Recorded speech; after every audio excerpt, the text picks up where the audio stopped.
Pinas, updated ka na ba? Ara, kumanta sa 3 lalaking hindi makalimutan.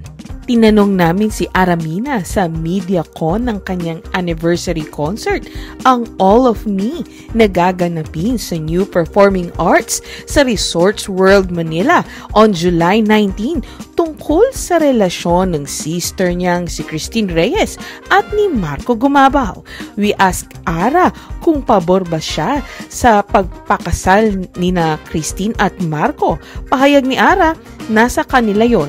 Saka si Marco, nakita ko naman kung paano siya sa family niya. Close rin si Christine sa family ni Marco. Ang masasabi ko lang, kung seryoso talaga si Marco sa kapatid ko, why not, di ba? Basta mahalin niya lang ang sister ko. Pero hindi naman sila nagmamadali, lalo na si Christine, coming from, failed marriage. Hindi rin ganun kadali yun. Kahit nasa tamang edad na si Christine, paminsan-minsan ay nangingialam pa rin si Ara sa buhay nito in a good way.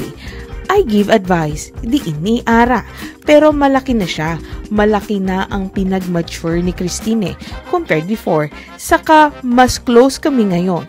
Mas personalan na ang usapan namin about life. Hindi yung mababaw.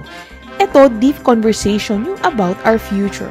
And then we ask Ara again kung sino ang mako-consider niya na top 3 na nakarelasyon niya. Una raw yung 2 male stars na nakasama niya sa youth-oriented show ni Herman Moreno na That's Entertainment. Nagsuntukan pa raw ang mga ito sa That's dahil kay Ara. Tapos, top 2, itago na lang natin sa pangalang JY, ngiti ni Ara. Obviously, ang tinutukoy nito ay walang iba kundi ang aktor na si Jo Marie Iliana. At ang pangatlo, syempre, ang mister niyang si Dave Almarines. Yes, nagpakasal na ako kasi nagulat kayong lahat na bigla akong na-engage. Na hindi nyo alam na may boyfriend ako kasi naman nagkaroon ako ng boyfriend ay ganong pandemic. Alangan naman, hey guys, I have a boyfriend. Parang ang off naman na magpo-post ka ng nakakulong ka sa bahay, chika pa ni Ara. Tinanong namin si Aramina sa MediaCon ng kanyang anniversary concert ang All of Me na gaganapin sa New Performing Arts sa Resorts World Manila on July 19 tungkol sa relasyon ng sister niyang si Christine Reyes at ni Marco Gumabaw.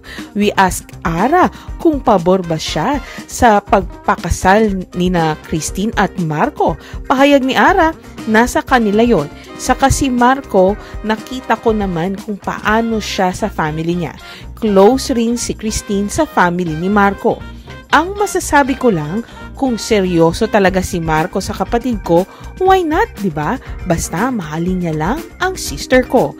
Pero hindi naman sila nagmamadali, lalo na si Christine, coming from, failed marriage. Hindi rin ganun kadali yun.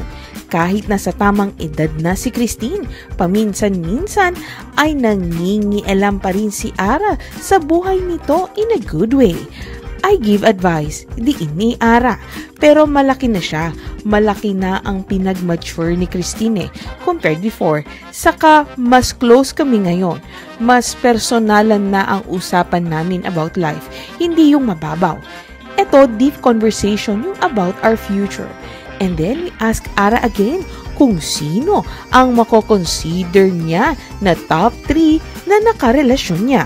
Una raw yung 2 male stars na nakasama niya sa youth-oriented show ni Herman Moreno na That's Entertainment. Nagsuntukan pa raw ang mga ito sa That's dahil kay Ara. Tapos, top 2, itago na lang natin sa pangalang JY, ngiti ni Ara. Obviously, ang tinutukoy nito ay walang iba kundi ang aktor na si Jo Marie Iliana. At ang pangatlo, syempre, ang mister niyang si Dave Almarines. Yes, nagpakasal na ako kasi nagulat kayong lahat na bigla akong na-engage. Na hindi nyo alam na may boyfriend ako kasi naman nagkaroon ako ng boyfriend ay ganong pandemic. Alangan naman, hey guys, I have a boyfriend. Parang ang off naman na magpo-post ka ng nakakulong ka sa bahay, chika pa ni Ara.